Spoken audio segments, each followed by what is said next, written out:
ابھی آسٹریلیا میں ہمارے دوست نے بتایا کہ ایک لڑکی آئی اس کے پاس اور کہنے لگی میرے بوائے فرینڈ نے طبیعت سے مجھے استعمال کیا ہے، اس کے بعد مجھے ٹیشو پیپر کی طرح بولو چھوڑ دی. یہ ایک دوسرا پہلو ہے سوسائٹی کا جو ولاگنگ میں نہیں آتا. ٹھیک ہے نا، ولاگنگ میں ٹرینیں آ رہی ہیں، ایک سیکنڈ لیٹ نہیں ہو رہی. ایک سیکنڈ ٹرین جاپان کی بہت واقعی بڑا خاندانی قسم کا اسٹیشن تھا، یوں بلک کھاتی ہوئی ایسی ٹرینیں. لیکن دوسرا پہلو ہے جو بہت ہی بھیانک پہلو ہے سوسائٹی کا. اتنا بھیانک پہلو ہے کہ آپ کی سوچ ہوگی، اتنا خطرناک پہلو ہے. لیکن چونکہ اگر کوئی شخص لنگڑوں میں پیدا ہو نا تو وہ سمجھے گا کہ دنیا میں سارے لنگڑے ہی ہوتے ہیں. دیکھو ایک آدمی کی ناک کٹ گئی، وہ ناک والوں میں آئے گا، بولے گا بھائی سب کی ہے میری نہیں ہے، تو احساس کمتری میں جائے گا کہ نہیں جائے گا. لیکن جب پیدا ہوا ایسے لوگوں میں جن کی سب کی کٹی ہوئی تھی تو وہ اپنے آپ کو کیا سمجھے گا؟ جو ناک والا آئے گا نا اس کو سمجھے گا یہ تھوڑا سا ایب نارمل لگ رہا ہے. کیا خیال ہے؟ یہ کیا لگ رہا ہے؟ یہ بندہ مجھے ٹھیک نہیں لگ رہا، پتہ نہیں تھوڑا سا کیا نکلا ہوا اس کے. جو لنگڑوں میں پیدا ہوا سارے ہی پولیو کے مریض تھے، بچپن سے لنگڑے تھے، اس کو یہ احساس ہوگا کہ میرے اندر عیب ہے. وہاں تو دو ٹانگوں پہ کوئی چلتا ہوا آئے گا، بولے گا بھائی یہ کوئی جادو تو نہیں ہے، کوئی بیماری تو نہیں ہو گئی، یہ کیا ہو گیا اس کو. تو اس سوسائٹی کا یہ حال ہے. کچھ ٹینشنیں ڈپریشنیں انتہائی ڈینجرس ہیں، لیکن چونکہ اس میں ہر گورا مبتلا ہے تو وہ یہ سمجھتے ہیں کہ یہ زندگی اسی کا نام ہے. ان کو نہیں پتا کہ بھائی یہ نیچرل نہیں ہے، یہ جو تم خودکشیاں کر رہے ہو نا یہ اسی وجہ سے کر رہے ہو. تو وہاں جو لبرل انٹیاں وہاں تو سارے لبرل ہی ہوتی ہیں نا، انگریزوں میں کون سی کوئی دوپٹے والی ہوگی. تو وہاں ہو کیا رہا ہے؟ ہمارے دوست نے بتایا مجھے کہ یار وہ ایک گوری آئی کہنے لگی میرے بوائے فرینڈ نے مجھے استعمال کیا طبیعت سے. اس کے بعد یار یہ کوئی عورت کی اوقات ہے یار. ہمارے یہاں جب شادی ہو کے بیوی آئے گی چھوڑنا آسان ہے بھائی. ایک تو خاندان کی وجہ سے بھی چھوڑنا مشکل ہے، اس کے بھائی ہیں، اس کے باپ ہیں، اس کے دادے ہیں، اس کے چاچے ہیں، ان کے وہ خاندان بھی اڑ گیا، ختم. زنا ہے تو خاندان کہاں سے رہا؟ پھر کوئی پوچھنے والا ہی نہیں ہے. آپ بیوی کو چھوڑ کے تو دیکھو، سالے چھوڑیں گے تمہیں. پھر اپنا خاندان بھی نہیں چھوڑے گا، کیونکہ وہ آپ کی بیوی صرف نہیں ہے، آپ کے بھائیوں کی بھابھی بھی ہے، آپ کے باپ کی بہو بھی ہے، آپ کی ماں کی بہو ہے، پورا خاندان ہے پیچھے. خالہ ساس اور پتہ نہیں وہ کون کون سی ساسوں کی اقسام ہیں، ممانی ساس، اور مجھے تو یہ بہت زیادہ اتنی ڈیٹیل معلوم نہیں ہے، ہوتی ہیں میرے یہاں بھی، لیکن تفصیل میں ویسے ہی بس بلا لیتا ہوں خیریت سے آپ بس یوں کر کے. ٹھیک ہے نا. تو چھوڑنا آسان نہیں ہے. پھر اسلام نے باؤنڈ کر دیا اولاد، بچے پیدا کرو. تو بچے ہو کے آپ ویسے ہی کیا ہو گئے؟ بتا یار مجھے بچوں کا الٹرنیٹ ماں کہاں ملے گی؟ کوئی ہے ماں کا کوئی متبادل ہو سکتا ہے؟ باؤنڈ ہو گئے آپ. پھر فالج ہوگا، اس کو لکوا ہو گیا، اس کو بوڑھی ہو گئی، آپ کہو گے بھائی یہ کہ میری وائف ہے یہ. ٹھیک ہے نا. انگریزوں میں ایسا نہیں ہے میرے بھائی، نہیں ہے ایسا. تو وہ بتا رہے تھے کہ وہ ایک بندے کی گرل فرینڈ کہہ رہی وہ استعمال کی، اب چھوڑ دیا مجھے، تو مجھے کہہ رہی ہے کہ تو مجھے اپنی بوائے فرینڈ بنا لے، وہ پیسے ویسے دے دیا کر بھائی، تو کچھ سمجھ رہے ہو. تو کہتے ہیں میں نے کہا بھائی، وہ کہتے ہیں وہ مجھے جو ہے نا وہ خوف ہوا خدا کا. میں نے کہا بھائی میں یہ کام نہیں کروں گا، مسلمان تھا نا. تو اس کا فائدہ کیا ہوا زنا سے بچنے کا؟ اس کی بیوی کو فائدہ ہوا. اگر وہ پڑ جاتا اس برائی میں تو نقصان کس کا ہونا تھا؟ عورت کا ہونا تھا، مرد کا نہیں ہونا. مرد کے مزے چسکے لگ جاتے. اب دیکھو انہوں نے عورت کو آزادی دے دی، ویمن رائٹس. عورت کی آزادی سے عیاشی کس کی ہو رہی ہے؟ جو ٹیکسی ڈرائیور مجھے واقعہ سنا رہا ہے اس کی عیاشی ہو رہی ہے. وہ بھی استعمال کرتا، تھوڑے دنوں میں وہ بھی کیا کر دیتا، چھوڑ دیتا. کوئی پوچھنے والا تھا؟ لیکن اس کو پتا تھا بھائی یہ زنا حرام ہے. اب میرے پاس ایک ہی آپشن ہے. وہ کما رہا تھا اس وقت، اس نے کہا میرے پاس ایک ہی آپشن ہے نکاح کا. تو ادھر سوات سے شادی کی، اپنی بیوی کو آسٹریلیا لے کے چلا گیا. بیوی کو چھوڑ نہیں سکتا کیونکہ جس سے شادی کی ہے نا، جس بیوی سے، اس کے 8 بھائی ہیں، یا 8 یا 9 بھائی ہیں، 6-7 بہنیں ہیں. لائف کو گزار رہا ہے اس کے ساتھ. فائدہ مرد کو ہوا عورت کو ہوا؟ عورت کو ہو گیا. وہ بیوی اس کی نہ جاب کر رہی ہے، گھر میں اولاد ہے ماشاءاللہ، بچے پال رہی ہے، شوہر کی اطاعت کر رہی ہے. اطاعت کا بدلہ یہ مل رہا ہے کہ شوہر اس سے محبت کر رہا ہے، اس سے وفا کر رہا ہے. سمجھتے ہو کہ نہیں سمجھتے؟ ہاں، جو شوہر وفا نہیں کرتے تو وہ خود بے غیرت ہیں، اس میں اسلام کا تھوڑی قصور ہے. بعض انٹیاں ایک دم نا کمنٹس لکھی ہوئی ہوتی ہیں، ہمارے میاں تو ایسے نہیں ہیں، ہم کو خدمتیں کر کر کے تھک گئے ان کی. وہ تو تمہارے میاں وہ شریعت پہ نہ چلنے کی وجہ سے کم بخت ہے. اس میں اسلام، میں تو اسلام کو تمہارے میاں کی تعریفیں تھوڑی کرنے پہ بیٹھا ہوں، میں تو اسلام کو بتا رہا ہوں. اب تیرا میاں کیا ہے، تیری بیوی کیا ہے، وہ تو تیرا ہیڈک ہے بھائی. ہم تو اسلام کی خوبی بتا رہے ہیں. اسلام تو عورت کو بھی باؤنڈ کرتا ہے اور مرد کو بھی باؤنڈ کرتا ہے. اس میں فائدہ زیادہ عورت کا ہوتا ہے, مرد کا بھی ہوتا ہے لیکن وہ دیر پا فائدہ. عورت کا تو کیش فائدہ ہے, اس میں فوراً فائدہ ہے. اس میں اس سوسائٹی میں حال تو دیکھو جا کے کیا ہوا ہے. تو میں بات نہ ادھر ادھر بہت چلی گئی ہے آج, کدھر سے یار اس کو, تو میں اب چلی گئی ہے تو پھر نمٹاتے ہیں اس کو, بھگتے ہیں اسی, کیونکہ ابھی دورہ بھی کر کے آئے ہو نا, تو پورا ہی نمٹا دوں اس کو. میں بیان جب سننے آیا کریں نا تو یہ سوچ کے نہیں آیا کریں کہ ایم اے اسلامیات کی پیپر کی تیاری کرنی ہے, آپ نے ٹاپک سے نہیں ہے بھائی. ہم تو اٹرم پٹرم چلا رہے ہیں, جو فائدے کی بات ہے مارکیٹ میں چلی جائے. بے شک ہم موضوع سے ہٹ جائیں تو پھر دوبارہ موضوع لے آئیں گے, اس میں کیا جا رہا ہے. نصیحت کی بات میں جو مارکیٹ میں آ جائے پارسل کرو, ہمارے پاس پارسل کا خاص انتظام. تو اب وہ جو ہے یہ میں بتا رہا ہوں, اس سوسائٹی کا ایک دوسرا خطرناک پہلو, انتہائی ڈینجرس, اس سے بھی آگے جانا, ایسی ایسی چیزیں دیکھی ہیں اللہ کی پناہ, صحیح ہے نا. ایک اور بڑا خطرناک پہلو ہے, گورے کے مزے 40-45 سال تک ہیں, تو اس کی مزے. عورت کا تو بہت ہی بیڑا غرق, مرد کے پھر بھی بڈھے کے اگر پیسے والا ہے نا, بہت بہت زیادہ پیسہ ہے اس کو, تو پھر تو وہ 17 سال کی لڑکیوں کو لے کے بھی بڈھا گھومتا رہے گا. وہ اسے کوئی پوچھنے والا نہیں ہے کہ یار اپنی عمر تو دیکھو. جس کو مفتی صاحب تمہاری بیٹی سمجھ رہے ہیں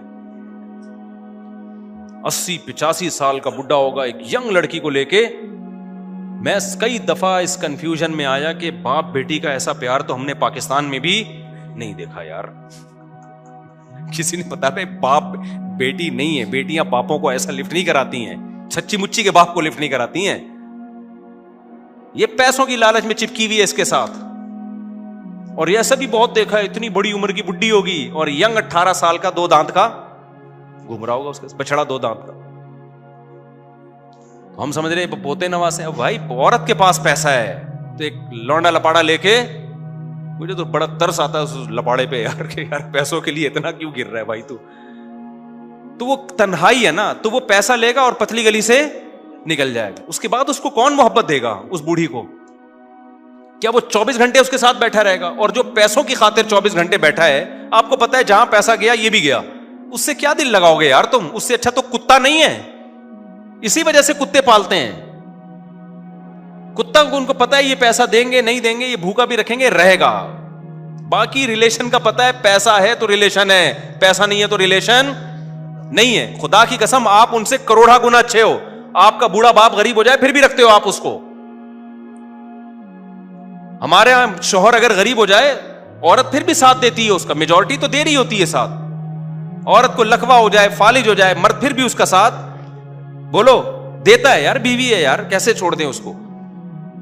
تو آپ کروڑا گنا اچھے ہو بھائی, کروڑا. ابھی ہم آسٹریلیا میں کیا ہوا, ہمارے ایک دوست, میں ان کی وہ ویڈیو نہیں بنا سکتا تھا وہاں پہ نا, انہوں نے پھر ظاہر ایک بیچارے کا راز فاش ہوتا. کہہ رہے ہم گئے کسی کے دعوت دینے کے لیے نا, تو وہ گورا تھا. بہت لوگ اسلام کی خدمت کر رہے ہیں, ایسے ضروری نہیں کہ جو میڈیا پہ آ کے بتا رہے وہی اسلام پھیلا رہے. آج بعض اسکالر نے ایسا امیج پیش کیا مولویوں کا کہ مولوی تو کچھ کر ہی نہیں رہے. او بھائی ہم نے ان ملکوں میں سفر کر کے دیکھا, مولوی چھپا رستم ہے. مولوی جو کر رہے ہیں نا وہ تم سوچ بھی نہیں سکتے. وہ اخلاص کے ساتھ اللہ کی رضا کے لیے کر رہے ہیں. ہر چیز کو کیمرے میں نہیں لایا جاتا. تو ہم بعض دفعہ 2-4 واقعات کیمرے میں لے آتے ہیں, اس کی وجہ ہے کہ موٹیویشن ملے. ورنہ جو اصل جو کچھ ہو رہا ہے, میں تو نہیں, میں تو کمزور آدمی ہوں. جو بڑے بڑے علماء جو کر رہے ہیں نا وہ بہت کچھ کر رہے ہیں. تو وہ گئے, ایک مولانا صاحب ہے وہاں آسٹریلیا میں, کہتے ہیں ہم دعوت کے لیے گئے ایک انگریز کے گھر پہ. پتہ چلا تھا کہ جو ہے نا وہ غیر مسلموں کو دعوت دی نہیں جاتی, لیکن کچھ وہاں کا نظام ہے کہ جو جیل سے قیدی رہا ہوتے ہیں نا ان کے لیے کچھ لوگوں کو رکھا جاتا ہے. اس میں مذہبی اسکالر بھی ہیں, اس میں ہر طرح کے لوگ ہوتے ہیں. میں اس گورے سے ملا ہوں جا کے جس کی میں بات کر رہا ہوں. تو کہہ رہے ہم گئے تو پھانسی کا پھندا لٹکا ہوا تھا, لٹکنے کی لیے تیاری کر رہا تھا. لٹکنے میں 2-3 منٹ باقی تھے. تو ہم نے اس کو دروازہ نوک کیا, اس نے کھولا تو پتا چلا کہ جی وہ ڈپریشن, ٹینشن کیا ہے, فلاں نے دھوکہ دیا کہ پیسے ختم ہو گئے تو ریلیشن ختم. اس کی تنہائی نے اس کو عذاب میں ڈال دیا. ماں تک نہیں پوچھ رہی ہوتی یار. ایک کتا میں نے اس کے ساتھ دیکھا, اکیلا رہ رہا ہے, 40-42 سال کا بندہ ہوگا, اکیلے کتے کے ساتھ. اب مسلمان تو ہو گیا الحمدللہ, پھر وہاں مسجد جاتا ہے, تبلیغ میں بھی وقت لگا رہا ہے, الحمدللہ اس کی وہ اسٹریس ڈپریشن, 2 دفعہ خودکشی کی کوشش کی, اس نے بچ گیا, وہ اللہ نے بچانا تھا اس کو. تو یہ مولوی صاحب نے اس کو سمجھایا جا کے نا, مولوی بھی دیسی ہیں, تو انہوں نے جا کے اس کو سمجھایا, بہر وہ ٹھیک ہو گیا, نمازیں پڑھنا شروع کر دی. اب اسلام میں کتا پالنا جائز نہیں. تو میں نے ان سے کہا کہ اس کو اب کہیں کہ اسلام پر عمل کرے تو کتا چھوڑ دے. انہوں نے کہا بھائی ہم یہ اس مسئلہ اس کو نہیں بتا سکتے کیونکہ اب کتا ہی ہے اس کے پاس, ٹھیک ہے, تو اس لیے ہم نے ہر مسئلہ ہر ایک کو بتانے کا مجبوری ہے, یہ مر جائے گا دوبارہ جا کے لٹکے گا. اب یا تو اللہ سے کہہ رہے ہیں ہم اب ہر وقت تو نہیں اپنے ساتھ لے کے گھما سکتے نا اس کو. اب اس کے بیوی بچے ہوتے, اولاد ہوتی, بہویں ہوتی, داماد ہوتی, تو لائف کو انجوائے کرتا ہی ہے. کہہ رہے ہیں ہم کوشش کر رہے ہیں اس کی کہیں شادی ہو جائے تو پھر اس کے بچے ہوں گے تو شاید کتا چھوڑ دے. ابھی تو میں نے بھی کہا بس کتا ہی رہو. کتا بھی بہت خاندانی کتا تھا. ایسے کتے ہوتے ہیں نا کہ بندہ کتا لگ رہا ہوتا ہے اس کے سامنے, تو ایسے خوبصورت کراس بریڈنگ کر کے نا بڑی نسلیں نکالی ہیں. اوریجنل کتے ہمارے یہاں ہیں جو آدم علیہ السلام کے زمانے, یہ کراس بریڈنگ کی نتیجہ نہیں ہے, یہ سچی مچی میں ایسا ہوتا تھا کتا. انگریزوں نے نا کراس بریڈنگ کر کے نا ادھر کے کتے کو ادھر کے کتے سے ملایا, دیکھا کیا پیدا ہوا ہے, پھر اس کو ادھر سے بڑے عجیب نسلیں نکال لی ہیں کتوں کی. تو انہوں نے کہا بھائی یہ کتا اتنا وفا, اس کے بغیر یہ نہیں رہ سکتا. ناشتہ اس کے ساتھ بیٹھ کے کرتا ہے, لنچ اس کے ساتھ بیٹھ کے ہوتا ہے, ڈنر اس کے ساتھ بیٹھ کے ہوتا ہے, زندگی میں کتا ہی رہ گیا. تو اب انہوں نے کہا کہ نہ یہ کتے کے بغیر رہتا ہے نہ کتا اس کے بغیر رہتا ہے. پھر گورے نے مجھے بتایا, کہتا ہے میں اگر 2-3 گھنٹے کتا مجھے نہ دیکھے نا تو کتا بھی ڈپریشن میں جاتا ہے. خطرہ ہے کہ یہ بھی لٹک کے ہلاک نہ ہو جائے. کتوں کی نیچر بھی خراب کر دی یار. واقعی وہ کتا ایسا لگ رہا تھا, وہ بہت زیادہ اٹیچ تھا. تو میں نے کہا بھائی ان کو چھوڑ دو, یہ ابھی اس کے یہ ہر چیز ہر ایک کے سامنے مجبوری ہے نا, تو اضطراری کیفیت ہے. میں نے کہا شاید اللہ اس کو انشاءاللہ گناہ نہیں دے گا کتا پالنے کا, مجبوری ہے. اس کو پہلے شادی وادی ہو, بچے ہوں, تو پھر کتے کی بھی شادی کرا دیں گے ہم. سوال پیدا ہوتا ہے یہ کتے کو چھوڑے گا, کتا تو نہیں چھوڑے گا. جب کتے کی شادی کراؤ گے کتے کا باپ بھی چھوڑے گا اس کو, صحیح ہے, کتے کا باپ بھی چھوڑے گا. تو کہاں سے کہاں کھچڑی پک گئی آج بیان میں, لے کے کہاں چلے تھے, نکل کدھر گئے. تو ہم اصل جو موضوع لے کے چل رہے تھے, تو یہ جو اصل بات میں لے کے چل رہا تھا نا کہ جو طاقتور ہی کو لوگ ہمیشہ قابل ملامت سمجھتے ہیں. تو میں یہ بھی کہہ رہا تھا کہ خواتین بیان سننا چھوڑ رہی ہیں, بدگمان ہو رہی ہیں. تو بھائی بدگمان ہونے کی ضرورت نہیں ہے. ہم وہ فیور دیں گے جو اسلام نے دیا ہے, اور حقیقت میں اس میں آپ کا فائدہ زیادہ ہے. یورپ اور امریکہ نے جو عورت کو حقوق دے دیے ہیں نا, آزاد کر دیا, اس سے عورت کا بیڑا غرق ہو گیا. تلاش کرتی ہے, ترستی ہے محبت کے لیے. بوائے فرینڈ ملتا ہے صرف ٹھڑک پوری کرنے کے لیے. جب تک خوبصورتی ہے ٹھیک ہے, جہاں خوبصورتی ختم ہونا شروع ہوئی سوسائٹی سے اس کو نکال کے باہر کیا. ترستی ہے, 3 دن بعد لاشوں کی بدبو سے پتہ چلتا ہے یہاں کوئی بڈیا مری ہوئی ہے. تم اپنے ماؤں کے بارے میں تصور کر سکتے ہو؟ جاپان میں ایک عورت نے بتایا وہ کہ مجھے بڑا افسوس ہے, ایکچولی مجھے کسی نے بتایا, جو میں نے خود نہیں دیکھا, یہ کوئی وہیں کے مقامی نے, پاکستانی تھے, انہوں نے مجھے بتایا کہ ایک لڑکی میری کولیگ تھی, کہنے لگی ایکچولی مجھے بہت افسوس ہے نا, وہ جیپنی ٹانگ کی پونک کر کے بتا رہی تھی. وہ اس کا میں خود اردو میں اسی اسٹائل میں ترجمہ کر رہا ہوں کہ میری جو مدر تھی ان کی ڈیتھ ہو گئی, 3 دن بعد اسمیل سے پتہ چلا کہ میری مدر کی ڈیتھ ہو گئی ہے. تو بھائی شاید دوسرے ملک میں رہتی ہوں گی, نہیں وہ پچھلی گلی میں رہتی تھی وہ.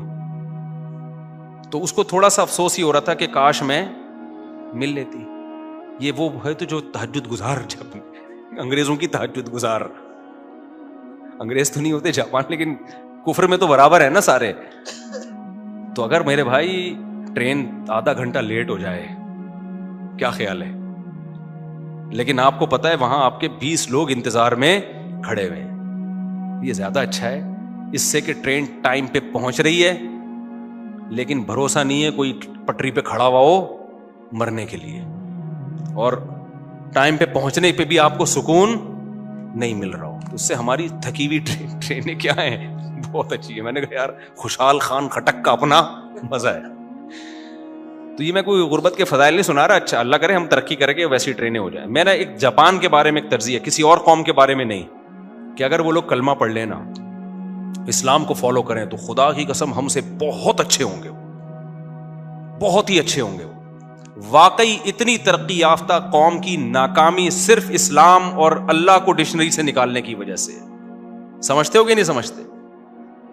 اور ہماری ناکامی ہے کہ ہم نے اسلام آدھا فالو کیا ہے, آدھا فالو. اخلاقیات میں جیپنیز ہم سے کروڑا گنا اچھے ہیں, اس میں دو رائے نہیں ہو سکتی. ڈسپلن ہے جو میں نے جیپنیز جب بات کرتے ہیں نا اتنی نرم لہجے میں, ایکچولی کر کے. میرے ساتھ جو ارشاد بھائی نہیں جنہوں نے مجھے انوائٹ کیا, اللہ ان کی عمر میں برکت دے, وہ مجھے لے کر گئے نا. اچھا جب میں گیا نا تو ارشاد بھائی مجھے, میں ایئرپورٹ پہ لوگوں کو اکٹھے نہیں ہونے دیتا. میں جہاں بھی دنیا میں جاتا ہوں, آپ نے دیکھا ہوگا 4-6 آدمی میرے استقبال کے لیے آئے ہوئے ہوتے ہیں. وجہ اس کی کہ مجھے اچھا نہیں لگتا کہ اتنا بڑا مجمع آئے استقبال میں, تو میں ان کو کہتا ہوں کسی کو بتانا نہیں کہ میں آ رہا ہوں, تاکہ 2-4 آدمی سے زیادہ نہ ہو. تو میں نے ان سے, یہاں بھی جب میں آتا ہوں نا تو چپکے سے, اور جاتے ہوئے بھی چپکے سے, تاکہ استقبال نہ ہو لوگوں کا. اس سے کراؤڈ سے مجھے وہ ٹینشن ہوتی ہے. تو میں جب گیا نا, ارشاد بھائی نا ہر ایک سے کیا کی نہیں, وہ جیپنیز سے مل رہے ہیں پنگ ٹانگ بڑے آرام سے نا. میں نے کہا یار کیا خوبصورت چینگ پانگ پنگ کی. ایک جنرل اسٹور میں ہم گئے خریداری کے لیے, تو ارشاد بھائی کہہ رہے ہیں سو ساں. میں نے کہا ارشاد بھائی یہ کیا ہے؟ کہہ رہے ہیں یہ ایکسکیوز می. سانسوں کا یا سوساں کا, یہ ایکسکیوز می. مجھے بڑا عجیب لگ رہا تھا, تو ایسے نرم لہجے میں نا سو ساں. اچھا میں انہی کے گھر میں رہا تھا, الگ کمرہ مجھے دیا ہوا تھا. میں نے کہا بھائی یہ اب اصل اسٹائل آیا ہے. وہ اپنے بچوں کو نماز کے لیے اٹھا رہے تھے. میں نے کہا یہ ہے اصل, اب مزہ آیا کہ میں کہاں بیٹھا ہوں, پشاور میں ہوں. تو وہ میں نے کہا وہاں کیا کر رہے تھے, ادھر آ کے. ہم نے جب ہیروشیما جانا تھا نا, ہیروشیما ہماری فلائٹ تھی صبح 6 بجے کی, تو ہم نے 1 گھنٹہ پہلے 5 بجے پہنچنا تھا. تو ہمارا پلان تھا 4:15 بجے نکلیں گے, آدھا گھنٹے کا راستہ ہے, احتیاطاً 15 منٹ کا بفر رکھے چلے جاتے ہیں. 4:15 بجے ہم نے پہنچنا ہے. ارشاد بھائی نے مجھے سلا دیا, مفتی صاحب 4:15 بجے نکلنا ہے آپ نے, کیونکہ فلائٹ ہے, پھر ناشتہ بھی ادھر ہی کرنا ہے, ہم آدھا کپ چائے پی لیں گے. ہم نے کہا چلو ٹھیک ہے جی. تو ان کے بچوں نے بھی جانا تھا میرے ساتھ. اچھا جب شور کی آواز آئی میں تڑام کر کے اٹھ گیا. میں نے کہا یار اتنی کیا ہو رہا ہے. تو اپنے بچوں کو انہوں نے اٹھایا جس اسٹائل سے نا, میں نے کہا یہ الحمدللہ ماحول کیا بنایا ہوا یہاں پہ. ماحول مجھے مزہ آ رہا تھا, میں کوئی ٹینشن بھی نہیں, دیسی ماحول. اچھا ہمارے ساتھ جو آسٹریلیا میں سلیم بھائی تھے نا, جن کی انویٹیشن پہ آسٹریلیا گیا ہوں, وہ بھی مجھے جاپان لینے آئے ہوئے تھے. اچھا اب کیا ہوا کہ ہم 10 دن جاپان میں رہے, سو سانگ چینگ پانگ یہ سن رہے, بہت نرم لہجہ نا. میں کہہ رہا تھا یار یہ جو قرآن کی آیت ہے نا, وَغْضُضْ مِن صَوْتِكَ, اپنی آوازوں کو پس کرو, نرم کرو, یہ تو آیتوں پر تو یہ پورے عمل کر رہے ہیں. حقیقت ہے, اخلاق بھی اور ایسے تھینک یو بات بہت نرم لوگ ہیں جاپانی. یہ جاپانی عام گوروں کی طرح نہیں ہے, یہ گورو بہت ہی الگ قوم ہے, یہ یعنی بہت اچھی قوم ہے دوسروں کی نسبت. لیکن ایک مذہب نہ ہونے کی وجہ سے اچھی ہو کے بھی کیا ہو رہی ہے, خدا کی گائیڈنس نہیں ہے نا, انسانوں کے بنائی ہوئی گائیڈنس ہے, اللہ کو نہیں فالو کر رہے, تو اچھے ہو کے بھی برباد ہو رہے ہیں. تو میں کہتا تھا واقعی ان میں کلمے کی کمی ہے. اگر یہ کلمہ پڑھ لے, خدا کی قسم ہم سے 20 گنا آگے نکل جائیں یہ, اور ان کو دیکھ کے لوگ مسلمان ہوں گے, ہم دیسیوں کو دیکھ کے نہیں ہوں گے لوگ, کیونکہ ہماری حرکتیں ٹھیک نہیں ہیں, کیونکہ اسلام کو پورا فالو نہیں کر رہے ہم لوگ. تو وہ جو آسٹریلیا میں نا سلیم بھائی مجھے لینے کے آئے ہوئے, تو وہی 10 دن نا, اب وہ کیا دیکھ رہے ہیں, یہی چل رہا ہے نا. پھر ہم جاپان سے گئے چائنا بھی اسٹے کیا ہم نے تھوڑا سا, تو وہاں بھی یہی چل رہا ہے نا. اب جب ہم آسٹریلیا اترے نا, جیسے اترے تو انگلش اور پشتو, وہ جو پٹھان دوست لینے کے لیے آئے ہوئے تھے وہ پشتو بول رہے تھے, اور وہ جو کچھ انگلش. تو وہ سلیم بھائی نے ایک دم بولا شکر ہے یہاں سے ہماری جان چھوٹی یار. مجھے اس کی بات پر ایک دم ایسی برجستہ ہنسی آئی ہے. اس نے کہا یار شکر ہے یہ سے ہماری, تو مجھے اس کے اسٹائل پہ بہت ہنسی آئی. تو ان کے گھر میں بھی یہی سلیم بھائی جو ہے نا, اب مجھے انہوں نے ایک الگ کمرہ دیا, واش روم اور سب میرا سیپریٹ روم. وہ بچوں کو ڈانٹ رہے ہیں, حالانکہ وہاں ڈانٹنا پہ پابندی ہے, ہم ڈانٹتے ہیں تاکہ ان کا امیون سسٹم کیا رہے. تو میں نے کہا یار یہ ڈفرینٹ ماحول انہوں نے, اپنے گھر کا ماحول الحمدللہ پاکستان کے حساب سے رکھا ہوا ہے. باہر جو بھی ہو, کہاں سے کہاں بات چلی گئی. جلدی سے بات کو سمیٹ کے بس میں ختم کرتا ہوں. میں بات یہاں سے لے کے چلا تھا, دو ٹاپک آج میں نے چھیڑے تھے. ایک تو یہ کہ ہمیشہ طاقتور کو لوگ سپورٹ, کمزور کو سپورٹ کرتے ہیں, غلط ہے. ہمیشہ سپورٹ کس کو کرو, جو حق پر ہو, چاہے وہ کمزور ہو چاہے وہ طاقتور ہو. اسی میں خواتین کے رائٹس کی بات بھی آ گئی کہ ہمیشہ لوگ عورت کو کی فیور میں جو بات کرے گا اس کو فیور دے رہے ہوتے ہیں. نہیں بھائی, یہ دیکھو کہ وہ جائز حقوق کی بات کر رہا ہے یا ناجائز حقوق کی، عورت کو ایسے حقوق دے دینا جس سے فیوچر میں عورت ہی کا بیڑا غرق ہو جائے، یہ ٹھیک نہیں ہے۔ اب میں 2-3 شادیوں کی جو بات کرتا ہوں عورتوں کو غصہ آتا ہے، بھائی یہ عورت کے فیور میں کر رہا ہوں، کیونکہ ایک عورت نہیں ہے، اور بھی 20 عورتیں پڑی ہوئی ہیں، ان کا کیا ہوگا۔ تو اسی طرح میں جو عدالتی خلا کے خلاف بات کرتا ہوں کہ عورت کو رائٹ نہیں ہے کہ وہ بغیر کسی ریزن کے بس شوہر سے طلاق لے لے، یہ عورت کے فیور میں ہے۔ وجہ اس کی یہ ہے کہ ایک عورت کو تو آپ فیور دے رہے ہو، لیکن جب یہ سوسائٹی میں جائے گا تو مرد شادیاں کرنا چھوڑ دیں گے، مرد بولیں گے یار اس کا کوئی بھروسہ ہی نہیں ہے، کبھی بھی طلاق لے کے چلی جائے، تو نہ وہ پراپرٹی دے گا، وہ گرل فرینڈ کی طرح اس سے ڈیل کرے گا۔ تو ان فیوچر یہ سب چیزیں عورتوں کا بیڑا غرق کریں گی۔ تو اس لیے خواتین ٹینشن نہ لیا کریں کہ یہ عورتوں کے خلاف ہے، میں کیسے خلاف ہو سکتا ہوں بھائی، میں تو ہو ہی نہیں سکتا، باقی ڈیٹیل آپ خود سمجھ سکتے ہیں، ٹھیک ہے۔